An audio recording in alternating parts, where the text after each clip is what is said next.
contre le virus Ebola se poursuit en Côte d'Ivoire. Les autorités préfectorales de Bouaké exhortent leurs administrés à respecter les mesures préventives. Le royaume de l'Indénie en deuil, les populations ont assisté aux obsèques de Mamie Amouako Odette, sœur aînée du roi Nanambwa Kwasi III. Enfin, vigilance dans l'extrême nord du Cameroun. Yaoundé met sur pied un plan sécuritaire renforcé contre Boko Haram. Bonsoir à tous et soyez les bienvenus sur ce plateau. La Côte d'Ivoire intensifie sa lutte contre la fièvre hémorragique à virus Ebola. Les appels au respect des mesures préventives sont multipliés. Cette fois, dans la région de Bouaké, les autorités préfectorales ont rencontré les populations de Bouaké. On fait le point avec Hassan Kané et Kader Sogodogo. À ce jour, la Côte d'Ivoire n'enregistre aucun cas de la maladie à virus hémorragique Ebola.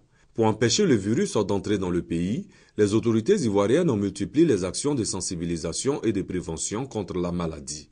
À Bouaké, le préfet de région, Koné Aka, a rencontré toutes les couches sociales.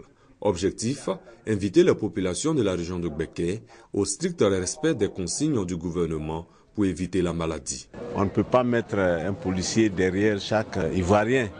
On ne peut pas mettre un médecin ou un infirmier derrière chaque Ivoirien. Donc nous passons l'information, il faut que chacun soit vigilant. Le gouvernement a édité un certain nombre d'interdictions, un certain nombre de recommandations. Il faudrait que chacun de nous respecte scrupuleusement ces recommandations, si nous ne voulons pas que la fièvre Ebola entre en Côte d'Ivoire. Il faut noter que le virus Ebola a fait plus de 1000 morts depuis sa propagation dans la sous-région ouest africaine. Il n'existe aucun traitement fiable jusqu'à ce jour. Toujours en Côte d'Ivoire, une journée de lutte contre la toxicomanie. Elle a été organisée aujourd'hui par le Lions Club en collaboration avec la Croix-Bleue section Côte d'Ivoire. Thème retenu, mobilisons-nous pour le combat contre la toxicomanie. Cette rencontre a un double objectif. Il s'agit de sensibiliser les populations aux effets néfastes du tabac et ériger la Croix-Bleue Côte d'Ivoire en un centre d'accueil de référence en Afrique de l'Ouest. Les explications de F. Boué et Grascando. Seydou Diaby, jeune Ivoirien parti à l'aventure, est devenu toxicomane. Aujourd'hui, grâce à la prise en charge de la Croix-Bleue, il renaît. Avec le sang-froid, il ne pouvait pas. Les stupéfiants qu'il fallait toucher pour pouvoir avoir le courage. Tu ne sais plus ce que tu fais, il était rejeté par tout le monde. Dès que je suis rentré à la Croix-Bleue, ils m'ont apporté vraiment l'affection, l'amour. Donc ça m'a encore donné le courage de moi-même de dire que bon, voilà, il faut que j'arrête pour faire plaisir à ceux même aujourd'hui qui ne me connaissent pas, qui m'ont pris comme un membre de la famille. Mais vraiment, c'était bien quoi. Dieu merci, aujourd'hui, je me suis marié, j'ai une excellente petite fille. En organisant cette journée de lutte contre la toxicomanie, le Lions Club veut informer, sensibiliser sur les effets néfastes de ces fléaux. Cette journée a également pour objectif de faire du centre d'accueil de la Croix-Bleue de Côte d'Ivoire un centre de référence dans la sous-région. Parce que déjà depuis de nombreuses années, le Lions Club accompagne la Croix-Bleue à se développer. On essaye maintenant de les aider à remonter ce centre, à en faire un centre de référence. Ça va prendre bien évidemment pas mal de temps, beaucoup d'énergie, beaucoup de volonté. Le centre d'accueil de la Côte d'Ivoire est, avec le centre au Lesotho, les deux centres qui existent en Afrique. Les besoins vont commencer déjà de façon formelle sur le fait qu'en Côte d'Ivoire, il n'y a pas un cadre législatif adéquat pour la prise en charge des questions d'addictologie. Deuxièmement, en termes de personnel, nous sommes insuffisants, en plus de ceux qui sont des problèmes structurels, c'est-à-dire la vétusté du centre. Le Lions Club International a pour mission, entre autres, d'œuvrer à l'amélioration du bien-être des personnes déshéritées. La mutuelle des taxis communaux de Côte d'Ivoire s'organise. La Mutakosi lance aujourd'hui l'opération dénommée Ségué Banan, entendez en langue malinké la fin de la souffrance. Il s'agit d'assurer la prise en charge sociale des conducteurs de taxis communaux et assimilés. Le lancement de cette opération s'est déroulé à la nouvelle gare internationale d'Abobo. On retrouve F. Boué et Grascando. Doumbia Issa est chauffeur de taxi dans la commune d'Abobo. Dans l'exercice de son métier, il rencontre quelques difficultés. Le terrain est vraiment dur. C'est dur avec ça, mais on me tient quand même. Je n'ai pas une assurance santé. Le difficulté qui me fatigue un peu, c'est justement les syndicats. C'est pour pallier ces difficultés que la mutuelle des taxis communaux de Côte d'Ivoire, Mutakosi, a lancé une opération dénommée Séguébanon, la fin de la souffrance en Malinké. Cette opération va permettre à ses adhérents de bénéficier d'une série de prestations allant d'une couverture d'assurance à une prise en charge alimentaire. On a constaté que tous les chauffeurs sont laissés pour compte. Le secteur baigne dans une précarité indescriptible. Donc on a réfléchi de façon que nous puissions prendre des dispositions pour que tous les conducteurs de la Côte d'Ivoire puissent vraiment rehausser leur niveau de vie. Pour la première fois au niveau du secteur du transport, franchement, je remercie vraiment cette mutuelle qui a décidé de nous aider. J'ai reçu un sac de riz. Vraiment, cela me va droit au cœur parce qu'il nous vient en aide afin que nous puissions aussi aider nos familles. Le secteur du transport en Côte d'Ivoire représente un maillon essentiel de l'économie ivoirienne. Mais la mauvaise organisation est l'un des maux qui mine ce secteur. Selon la Mutakosi, plusieurs actions seront menées pour soulager les transporteurs. On va maintenant découvrir ensemble les rites funéraires en pays Agni d'Abengourou. Les obsèques de Mami Amouakon à Soodette, sœur aînée du roi de l'Indénié Nanan Bouakwasi III, se sont déroulées le 24 juillet dernier. 4 jours pour rendre un dernier hommage à la sœur aînée du roi, décédée le 7 mai 2014. C'est un reportage de Franck Wadio.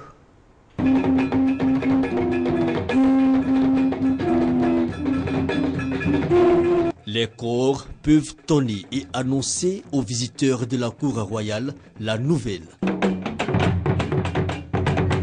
Mami Amouakon Asso Odette, la reine-mère de l'Indénié, n'a pu soigner sa blessure malgré les recommandations des médecines modernes et traditionnelles.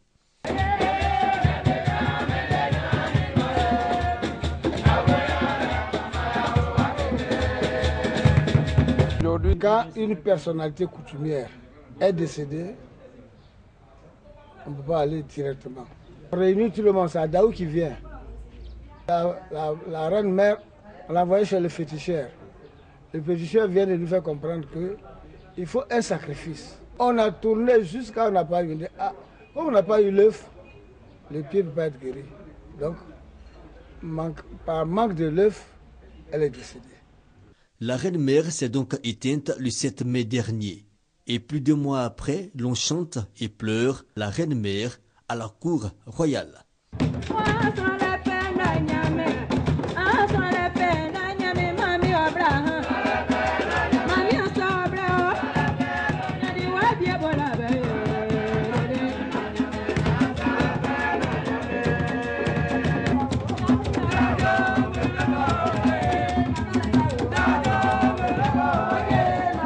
La reine-mère, un pays à camp matrilinéaire, est soit la mère du souverain régnant, soit l'aînée des femmes parentées au roi.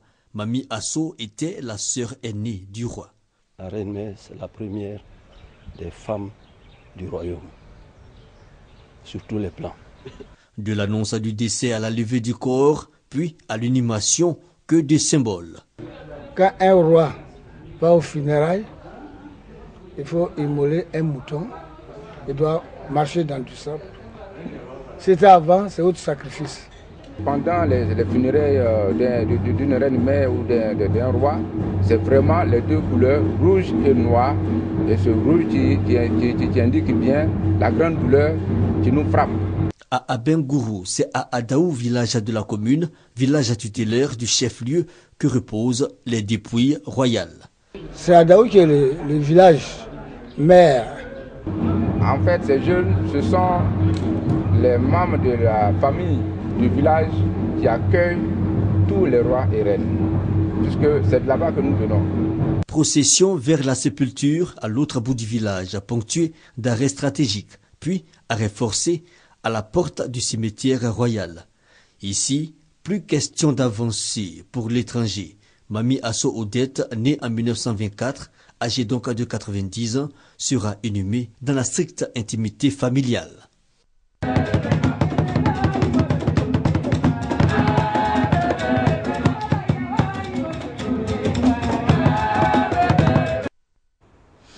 Hors de chez nous, le Cameroun s'arme contre Boko Haram. Yaoundé élabore un plan sécuritaire renforcé pour freiner les attaques de la secte islamiste dans l'extrême nord du pays. Flèches empoisonnées, vieilles pétoires bricolées, mais aussi des fusils d'assaut, la moisson est bonne. De quoi satisfaire le gouverneur de l'extrême nord du Cameroun en visite officielle. Ces armes lui sont présentées avec fierté. Elles ont été prises à la frontière avec le Nigeria, prises à des coupeurs de route et à des hommes accusés d'appartenir à la secte islamiste Boko Haram. Nous sommes arrivés dans ces casernes. Nous avons pu toucher du doigt cette réalité, mais le plus réconfortant, c'est le moral de nos troupes. Une opération de communication pour porter la parole de Paul Biya. Le président camerounais a annoncé le renforcement du dispositif militaire dans le nord. Mahamat est déjà rassuré. Il encadre des jeunes prêts à défendre leur territoire. L'arrivée des militaires, pour lui, c'est d'abord la chance de pouvoir circuler de nouveau. On avait pensé que l'extrême nord mourrait déjà, parce qu'aucune circulation, personne ne voulait voyager, tout ça. Le déploiement de nos forces et surtout c'est du BIR a déjà donné une certaine garantie. Mais le Nord Cameroun reste une zone très étendue et les postes de douane sont particulièrement vulnérables. Plusieurs ont été attaqués ces derniers mois, comme celui de Kolofata en juin.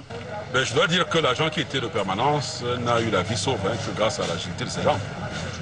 Il a pu s'enfuir et aujourd'hui les indices ne nous donnent pas l'impression que la situation est de nature à favoriser leur retour au niveau du bureau des douanes de Kolofata.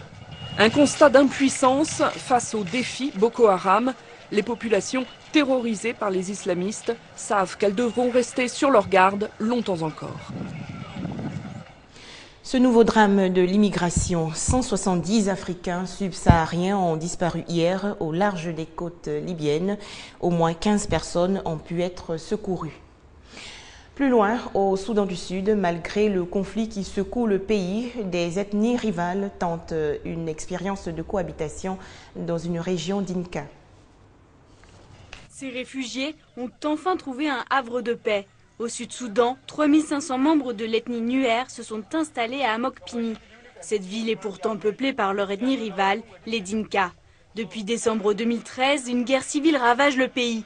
Ces deux ethnies s'opposent, mais à Mokpini, les Nuer et les Dinka ont depuis toujours des liens très forts. C'est une région Dinka, mais les Nuer partagent une longue histoire avec les habitants d'Amokpini. Il y a des mariages entre ces deux ethnies et des liens sociaux. C'est pour ça qu'ils se sentent plus en sécurité à Amokpini que dans n'importe quelle autre région. De nombreuses ONG sont présentes à Amokpini. Cours sur l'éducation sexuelle, les droits de l'homme, la criminalité, tout est fait pour que le calme règne entre les différentes communautés. C'est la santé des réfugiés qui est préoccupante. Des volontaires les vaccinent contre la tuberculose, la polio ou la rougeole. Mais l'Organisation mondiale de la santé reste optimiste. Dans le futur, les choses vont changer. La couverture vaccinale va s'améliorer et cela va réduire les maladies infantiles dans la région.